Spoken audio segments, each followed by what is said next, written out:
এই ছোট্ট ছেলেটির সাথে এই চিতাবাঘের অসম্ভব সুন্দর বন্ধুত্বপূর্ণ সম্পর্ক রয়েছে। সে ছোট্টবেলায় এই বাঘের বাচ্চাটিকে কুড়িয়ে পেয়েছিল। তারপর থেকে সে নিজের সাথে এই চিতাবাঘটিকে পালতে শুরু করে। এভাবে আস্তে আস্তে এক সময় চিতাবাঘটি অনেক বড় হয়ে যায়। বন্যপ্রাণীর সাথে মানুষের এত ভালো সম্পর্ক হতে পারে তা আপনার চিন্তারও বাইরে। চিতাবাঘ এবং বাচ্চা ছেলেটির এমন অসাধারণ বন্ধুত্বপূর্ণ একটা কাহিনী নিয়ে নির্মিত ডুমা মুভির গল্প আজকে আপনাদেরকে শোনাবো। তো চলুন গল্পটি শুরু করা যাক। একটা জঙ্গলে একটা চিতাবাঘ তার বাচ্চাদের সাথে খেলা করছিল, কিন্তু কিছুক্ষণ পর একটা সিংহ এসে সেই মা চিতাবাঘটিকে খেয়ে ফেলে। তার বাচ্চাগুলো তার মাকে হারিয়ে এতিম হয়ে যায়। দিন পেরিয়ে রাত হলে সেখান থেকে ছোট্ট একটা চিতাবাঘের বাচ্চা জীবন বাঁচানোর জন্য জঙ্গল পাড়ি দিয়ে অনেক দূরে চলে আসে।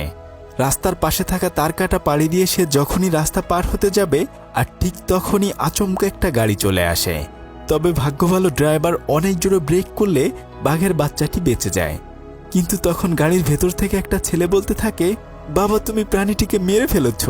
আসলে তারা বাপ বেটা গাড়ি চালিয়ে বাসায় যাচ্ছিল। গাড়ি থেকে নিচে নেমে তারা এত সুন্দর একটা চিতাবাঘের বাচ্চা দেখে তার মায়ায় পড়ে যায়। তারা বাচ্চাটিকে তখন গাড়িতে করে তাদের বাসায় নিয়ে আসে। বাসায় এনে বাচ্চাটিকে রাখার জন্য তারা একটা সুন্দর ঝুড়ি বানিয়ে